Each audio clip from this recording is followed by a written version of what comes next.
Thank you, everyone. Today, we are fortunate enough to have Pye Parr on with us. Great artist, now working on New Gods for DC Comics. I'm so happy you're on here. The reason why I do all the interviews, I set up all the interviews for the channel. And as soon as I saw you were doing New Gods, I was like, I got to see if I can get Pye on the channel. And thank you for saying yes and coming on the show. So how is it working on New Gods so far? Intimidating. Evan Cagle is a bit of a sort of he's got large shoes, so we say. So okay. Sort of, yeah. And also, I don't really have a huge amount of experience drawing superheroes, so I was very much thrown in the deep end because everyone that you could possibly think of turns up in it. So how did it come about? How did you get signed on? That DC approached me, basically. This was my first job for them. I've never worked for DC before. Yeah, you've been doing a lot of stuff for 2000 AD, right?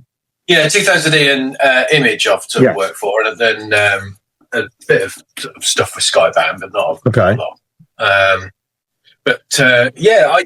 They got in touch. I think I'd met Ram at a couple of festivals, like Comic Cons and stuff, and just sort of said hello. And I like his work. My wife loves his work. He bought a copy of a comic I did called Petrol Head.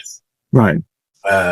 Which I think was recommended to him by Evan, who I don't know at all and I've never met. But, yeah, he picked it up and they must have liked my stuff. And when they needed a fill-in artist for New Gods, so Evan could have a bit of a break or a catch-up or whatever, and they asked me to do it, which I was honoured to. Hard to say no to that, right? Yeah, that's right. Yeah, exactly. Yeah, you can't say no to that. Especially with the history of New God. So it's obviously you could see I'm a fan. It's a Jack Kirby created part of his world. How does it feel doing that, coming in and working on something that was created by, one of the greatest of all time? Yeah, it's one of those things you have to sort of try not to think about, really, because one of the difficulties I had actually was just getting over other people's versions of things is very difficult, and like my style and Evan's style and Jack Kirby's style are all wildly different. It's like taking what you can from what they've done and putting your own spin on it is the hardest part of it. Okay, so how is it working with Ram V? What's the interaction between the two of you? He's not in England, right? He's here in the States. Yeah, no, he's in America. I sort of. We go through the editorial, really. Like we're on a big email chain, but I get sent a script and I do it. Really, I don't have much more input beyond that. And obviously, I'm sure Evan has had a bit more sort of input in that regard because the stories they've worked on that together. Whereas I literally was just given the pages and told to get on with it. Really. How many issues are you doing? Just the 2. Okay, so here's one right here, right? So there's one. So which one's that? Is that 9? Yeah, 9. This is the variant cover for 9. So there's some of the work there. It's. Listen, honestly, I wouldn't have had you on the show if I didn't like what you were doing. So I saw it and I was like, let's. Oh, thank you very much. Yeah, no, I sort of. Sort of 9 was a bit of a steep learning curve, and I think the art in 10 is better purely because I've got a better handle on. And that comes out soon. Is that out this week or next? I've no idea. I got my comp, so it's got to be soon. Yeah, I think it might be out this week or next week. I'm pretty sure. It's Tuesday when we're recording, so tomorrow would be the day it comes out here.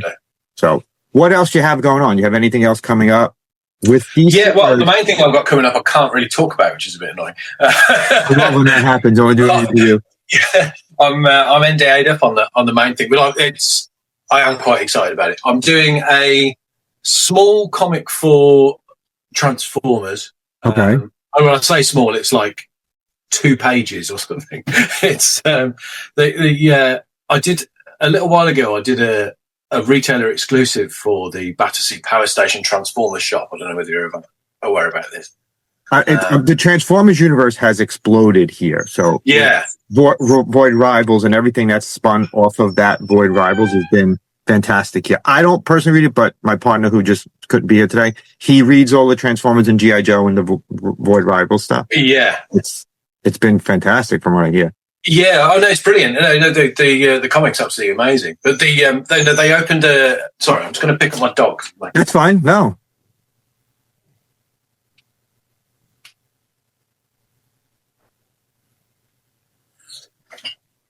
Um, It's the first dog yeah, on they our did show. Sorry. It's the first dog on our show. We've had cats run across the screen and sit. We have never had a dog on before. I'd let him out in the garden, but he's just going to woof to get in the house then. So he's just basically got to sit here and be unhappy.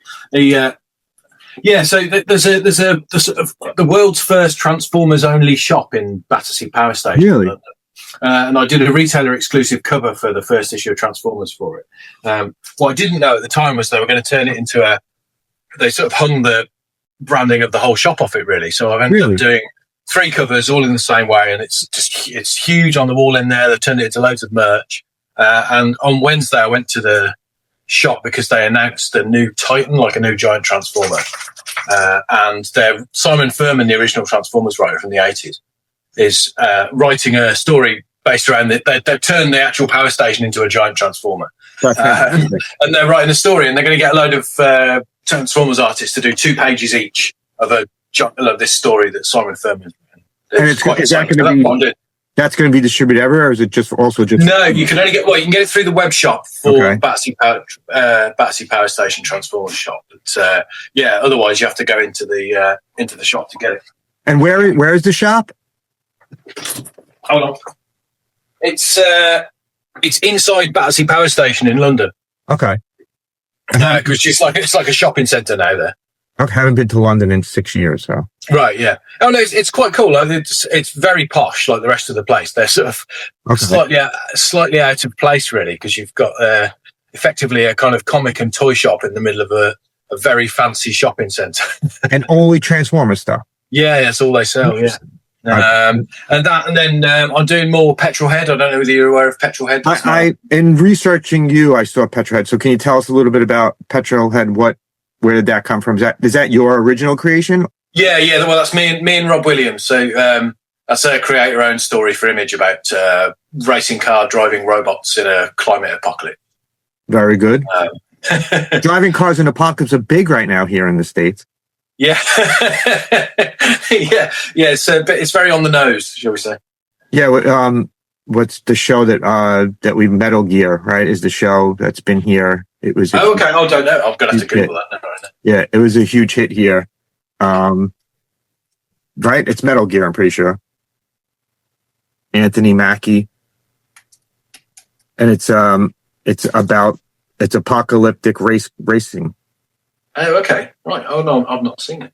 Yeah, the show is fantastic. Just season 2 just wrapped up. Right, okay. Twisted Metal. Yeah, Twisted Metal, that's it. Based on a computer game. Yeah, I used to play that when I was... Yeah, it's funny because my daughter's fiance played it, and I never played the game, know nothing about the game, but the show was absolutely fantastic. Oh, yeah, no, that was one of my... When I was sort of, I don't know, 19 or 20, that was an absolute... And you haven't watched the show?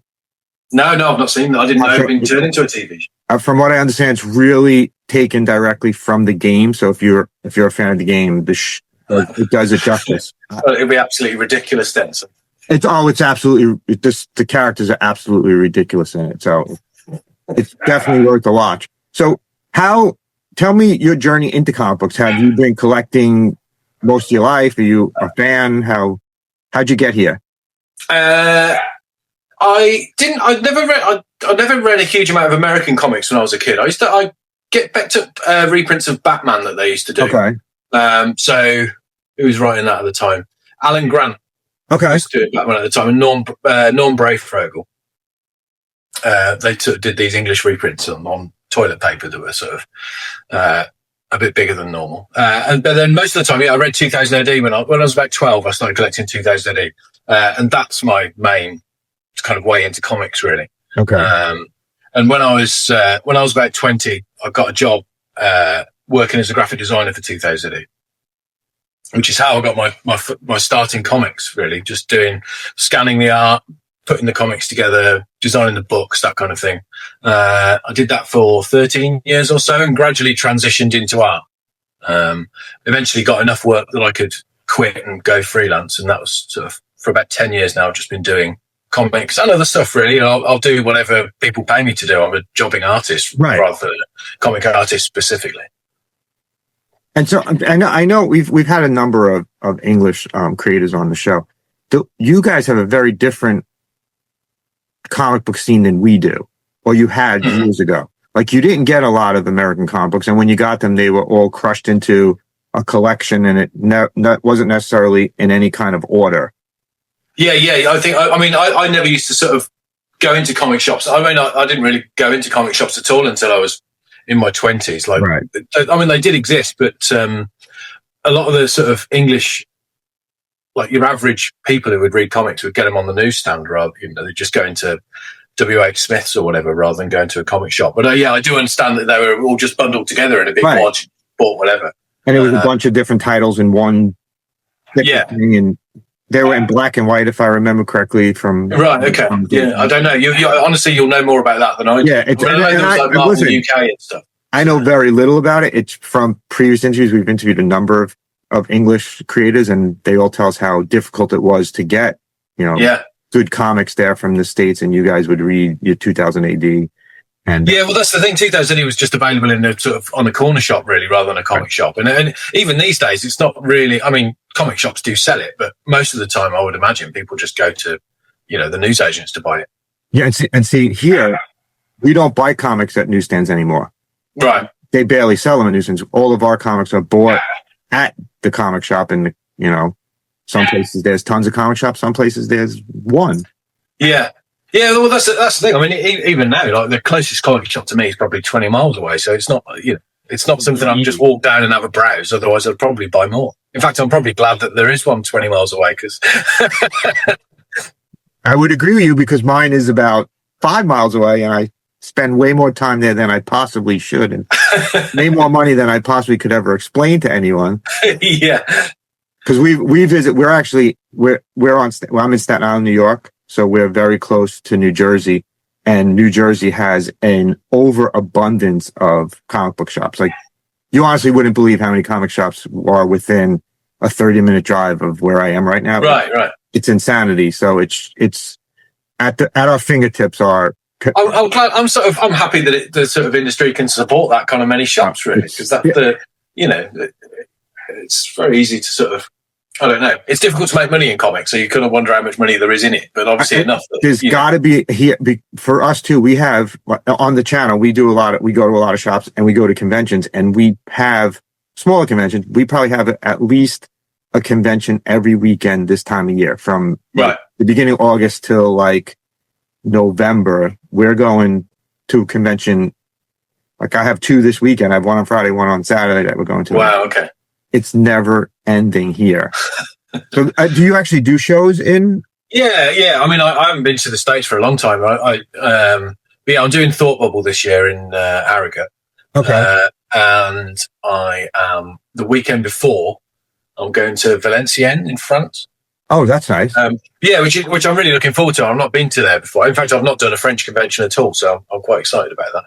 And you're arranging that yourself, or it's? No, they invited me. So Petrol Head got translated into French and Italian this year. So I've done it. I got invited by the publisher for the Italian to an Italian con a couple of months ago, and somebody obviously in France liked the book and asked me to come. So that's fantastic. Now, how about in England? You doing shows in England also? Yeah, but like I said, I haven't done one this year. Hold on. No worries. Sorry about that. It's just like charging around the garden, woofing at absolutely nothing. That's perfectly fine. Yeah. You going to say hello? No. There's something out there. It's a cat or something in the garden. What was I saying? Yeah, so I haven't done any in England this year. I'm going to Thought Bubble. Yeah, that's in sort of up north, but that's the only one, I think. And no plans on coming to the States anytime soon? Not at the minute. It's just, I would absolutely love to. But it's slightly prohibitively expensive, really, with the cost of flight and then 3 or 4 days of hotels. Right. You have to sell a lot of comics to make it worth it or to break even. Right. I don't necessarily expect to make money, but I'd like to not. I can't really look my wife in the eye if we haven't had a decent holiday. Right. maybe when you become bigger at DC, they'll fly you over and everything will be. That would be wonderful. Yeah. I did San Diego. When I worked for 2000 AD, so I literally just stood there selling books rather than art. But I did San Diego and New York. But yeah, that was a long time ago now. Yeah, we go to New York every year. because we're right here. It's Yeah, literally it's a 30-minute boat ride for us. So we go over here, and it's I don't know from that side, from your side, it is such a tough weekend as far as conventions go. It's just so crowded and so hard to. It's exhausting. Yeah. Yeah, I mean, I live in a fairly rural place as well, so it's quite. I was absolutely like a wide-eyed tourist when I came to New York as well. So I was like, this place is massive. Oh, it took me it took me about 3 days to relax because it was quite quite intense and quite built up, really. Oh yeah, it's and especially if you're at the convention, it's just wall to wall people for 4 days straight, and New York City is not the most forgiving place, I guess. Oh no, I loved it, but it did take a little while to adjust. Yeah, I mean it's comparable to London in terms of size and. Yeah, I suppose so. It just felt taller and kind of more busy. Taller in it, and we actually don't ever shut down. Everything's open 24 hours a day, and we were in London 6 years ago, and it was funny how like everything was closed at like 9 o'clock. Yeah. What do you mean the deli's closed at 9 o'clock? We want to get something to eat, and no, it's at 9 o'clock. Here, I'm sure they're open if you go to the right places, but it's difficult to know, isn't it? Yeah, it really is. So, I have some questions for you. What would you like to work on? So, if you had your choice to work on anything in the industry, what character would you like to work on? What property would you like to take on? I've always had a bit of a soft spot for Hellboy. Okay. I having never read many superhero comics, it's not like a massive itch that I have to scratch. I would quite like to have a go at designing a Batmobile, though. That was sort of cars are a bit of a speciality of mine, and I think not necessarily Batman, but the Batmobile I'm more interested in drawing. And you haven't used anything like related, like close to that in Petrol Head, where you drew a Batmobile. Well, I did sort of design a car that could be I think it started off as an electric vehicle that was going to be a bad guy's car. Right. And then I thought, this actually might work as a sort of retro Batmobile. So I worked it up as that. And it hasn't really gone anywhere apart from sat on my computer. So you are working for DC now. So there is a possibility that thing you can't talk about is Batman. Yeah, but like I finished my work on New Gods about 6 weeks ago. So I'm kind of it was a solid block for a couple of months, and that was that. But you have something else coming up with DC, or no? Nothing at the moment. No. Okay. So I'm kind of the thing I can't talk about is not a DC job. So okay. But I mean, hopefully you'll hear about that when it happens, because I think it'll be quite big. I appreciate you not saying what it is, because we have had people on that tell us we'll talk about it, and then we'll email us immediately after and go, you cannot put that out there, because I will get in trouble if you put out what I'm doing and I'm not supposed to say. And it's funny how sometimes you're excited about it and you forget that there's something that you can't talk about. You didn't say it. I'm not trying to be mysterious. I just don't know. And we know how it is, because we've had a lot of people on, and that's a common thing where you have something you're working on, but you're not allowed to reveal it yet. Yeah. We actually recently had Greg Weisman on. Right. And he revealed something on there, and he hasn't emailed us to say we couldn't say it. So you just put it out. So we're putting it out there. He's actually, I don't know if you're familiar with who Greg Weisman is. No, I don't. I know the name. I don't know. Greg Weisman created Gargoyles, the animated series. Okay.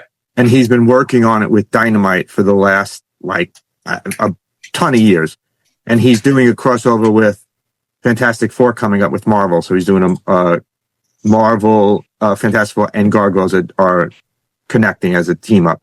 Okay. And that's well known. It's out there. Everyone knows it. But he's actually working on a Darkwing Duck Gargoyles one. And it's the first time he said it was interviewing with us. So we're like, he's definitely gonna email us back and say, and he has it, and I mean the interview's going live next Tuesday. So I've just googled Darkwing Duck Gargoyles crossover, and somebody on Twitter was talking about it. So yeah, he has not mentioned it yet, so I'm okay with that.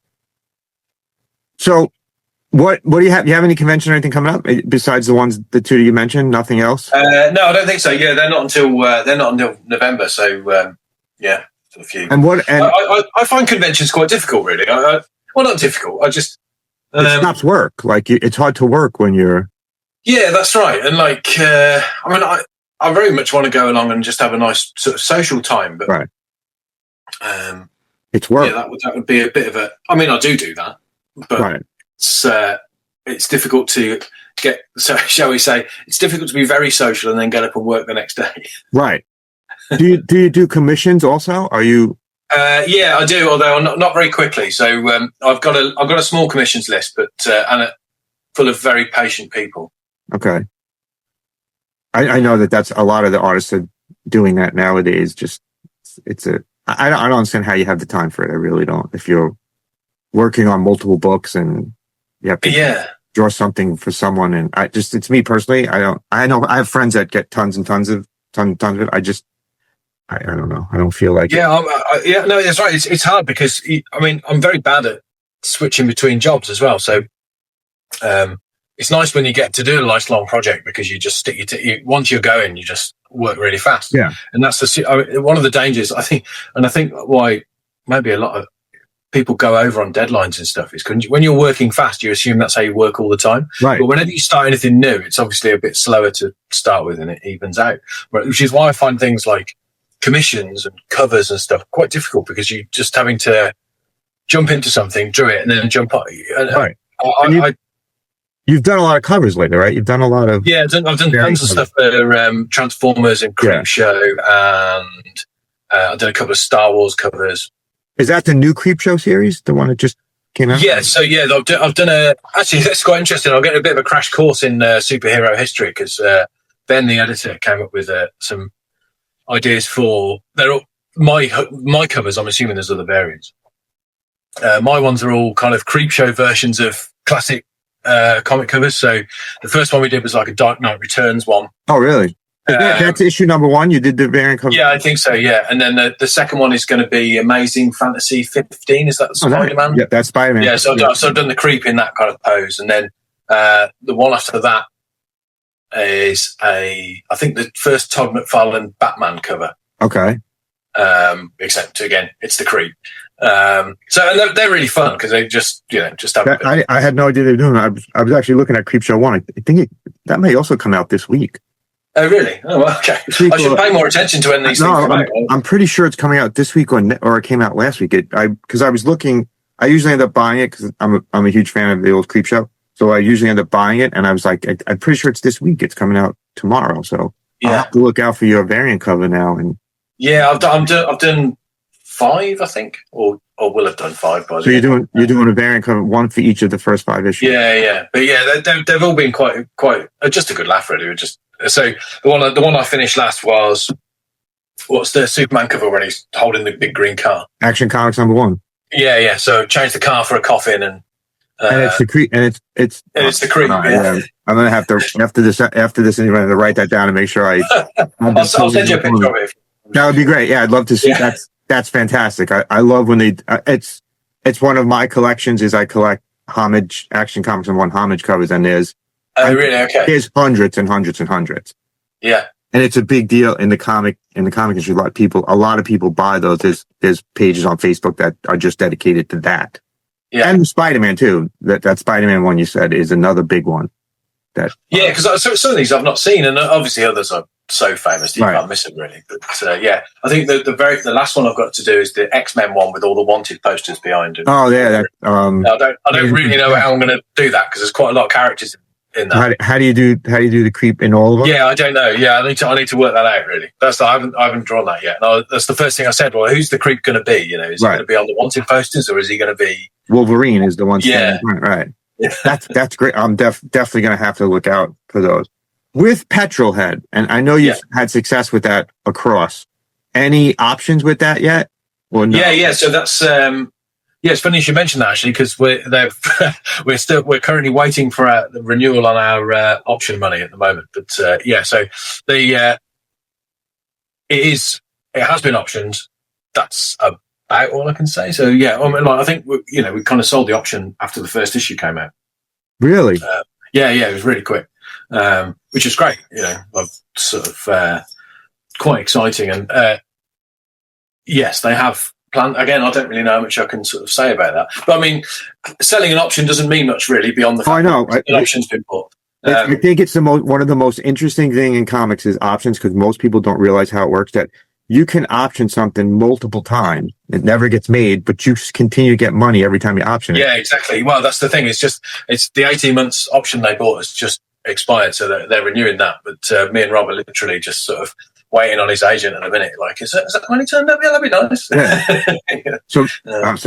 So that's right away. That's great that you got it right out of the gate, and it's brilliant. And they seem like a really good team as well. Like the one guy, I think he worked on the Transformers animated thing on Netflix. Okay, so it's going to be an animated show then. Okay, I guess so. Well, they've changed they've changed how they're approaching it a couple of times, really. So to start with, it was going to be a live action film, and then they were thinking, maybe we could do a TV show, maybe it'll be animated. So we'll wait and see.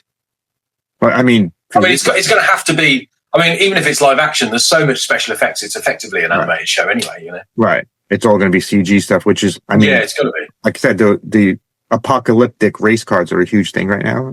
Yeah. You hit it at the right time. And I find options just so interesting, just because a lot of stuff just never gets made.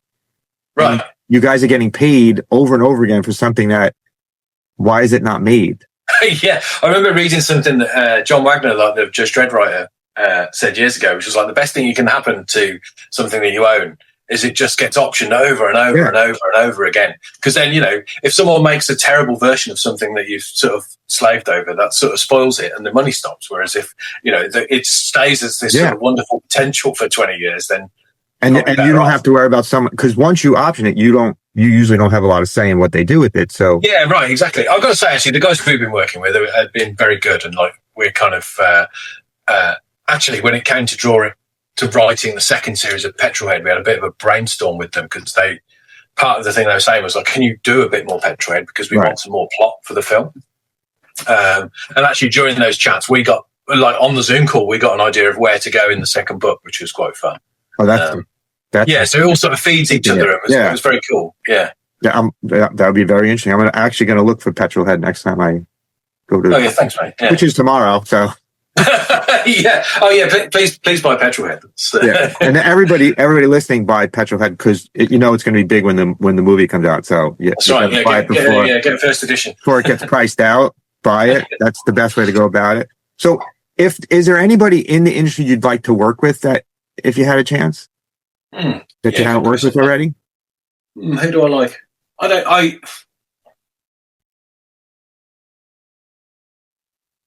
It could be someone that's no longer living too. So that's I always. Yeah, right. So I don't know. I'm trying to think of things that I've read recently that I've absolutely loved. Problem is, like, I read comics for the art, so I can't really work with an artist because you can't. my job. You have to work with the writer. Well, what are you reading? What are you enjoying? My favourite thing that I read recently was is it Precious Metal?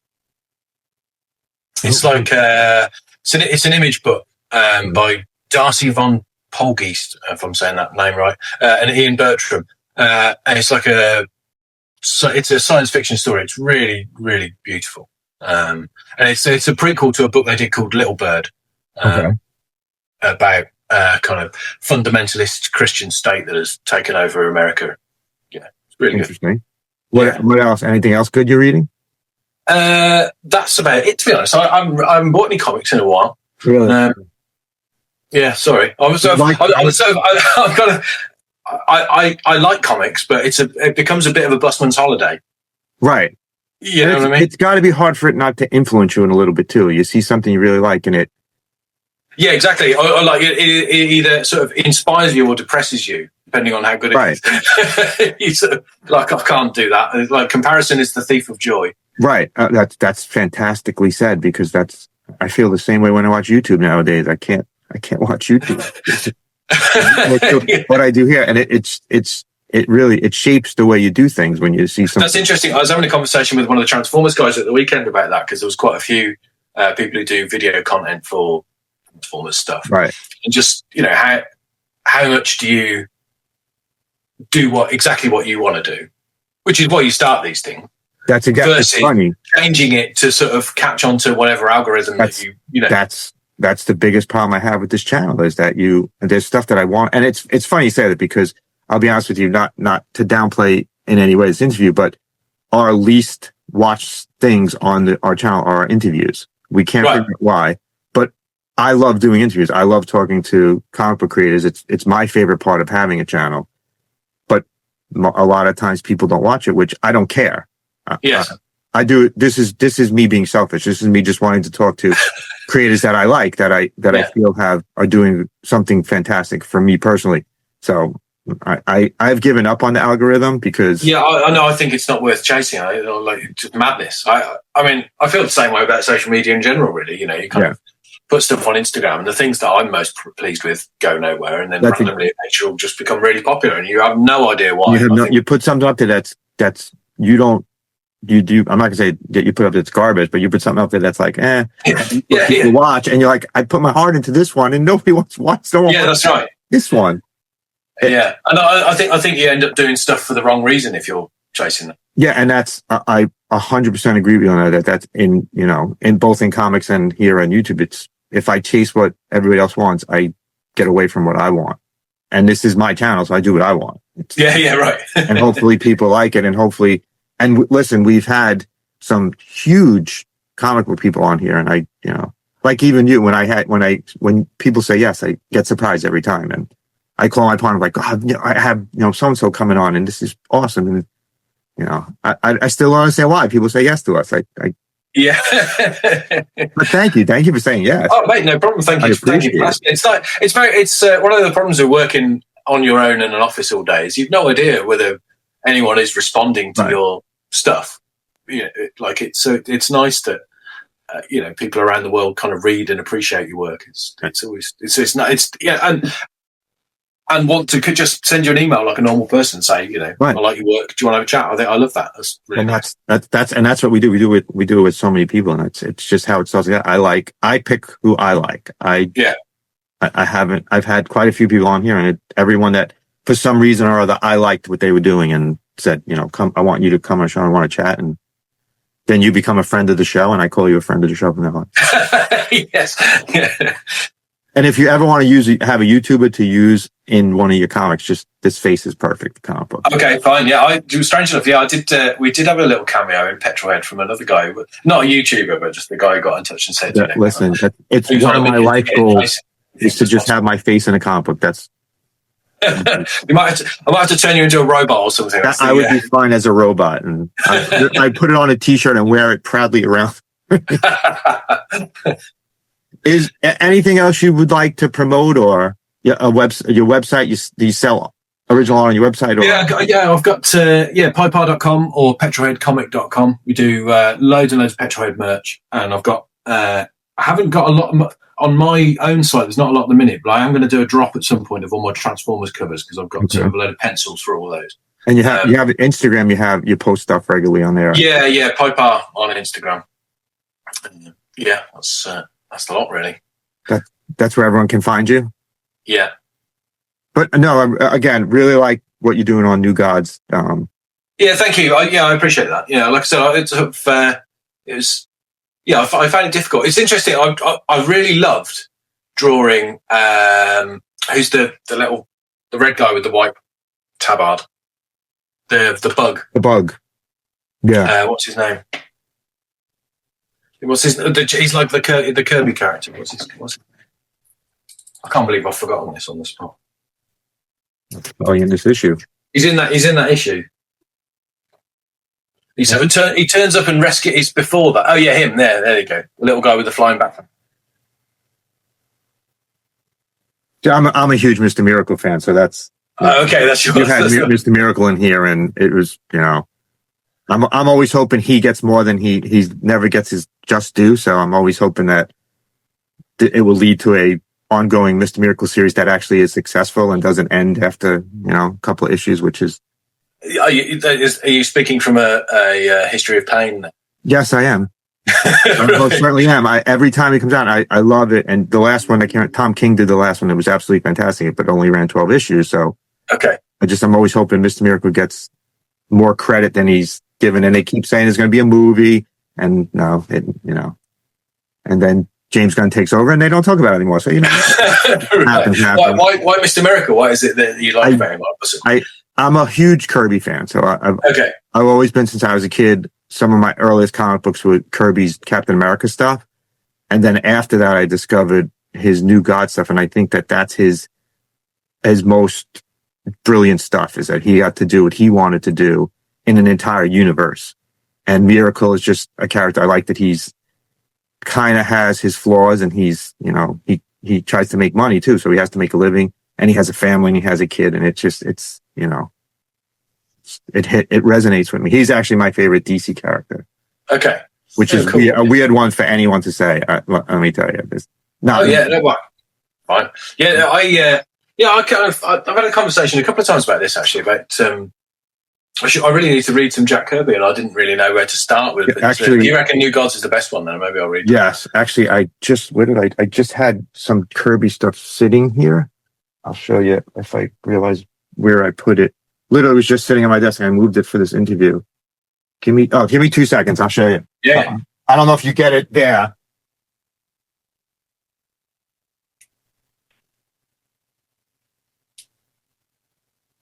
We get these here in the States. Oh, okay. And it has all original Kirby art. Oh, wow, yeah. From his sketches. Amazing. And it's just amazing, from all of his different works from Marvel and DC, and his independent stuff too. And there's issue after issue of. Oh, is that out at the minute? Is that that's the current thing that's going, or is that? Yeah, this is going now. I actually my local comic shop had a sale, and they had these on sale. So I was like, you know what? They're just amazing looking. It's all like stuff that you wouldn't even know. Yeah, brilliant. And it's called it's Kirby's Collectors. This is issue 39. It's just, if you want to really look at Kirby, this is where I know, brilliant. behind his scenes and into. I'm gonna make a note of this. Yeah, it's called the Jack Kirby Collector, and it's not monthly. It comes out, I guess, whenever they get a new issue, but it's his sketch stuff. So it's not art from the comic. It's what he did before it got published. Okay. Amazing. So I hopefully you can get it there. If you're not, let me know. I might be able to pick some up and send them to you. Oh yeah, thank you. Yeah, that'd be great. Yeah, that easy enough for me. So thank you really for taking the time. I appreciate it. I know you're busy wrapping up. Oh, you wrapped it up already. Wrapped up New Gods, and maybe you can come back on when you can talk about what the other thing is. Oh yeah, okay, yeah, I'll happily do that. Yes, yeah. No, I'm sort of. Yeah, I think I don't know when I'm supposed to be starting on this next job, but I know that once I start, I'm kind of on it for quite a long time. So I'm just trying to finish lots of other jobs and start saying no to things, which I'm quite bad at. Right. Well, hopefully DC uses you for something again too. Yeah, yes, I hope so too. Yeah. You get to draw the Batmobile like you want. That would be. And like I said, if you ever need a YouTuber in your thing, perfect right here. Okay. But seriously, Pye, thank you for taking the time to come on. I really appreciate it. No problem. Thank you for asking. I'll send you this when it's live. It'll probably be like 2 or 3 weeks. So. Okay, mate. All right. Thank you. Have fun. Take care. Be well. All right. Bye. I'll see you soon. Bye-bye. We hope you enjoyed that interview with Pye Parr. Please check out all of Pye's links in the description. If there's anyone you would like us to have on the show, please comment. What creator would you like us to interview? We have a bunch scheduled. We've had a bunch already, so check out our past interviews. Thanks for watching. Love what you collect. Collect what you love. We'll see you next time. Make sure you subscribe too. Thanks for watching. See you next time.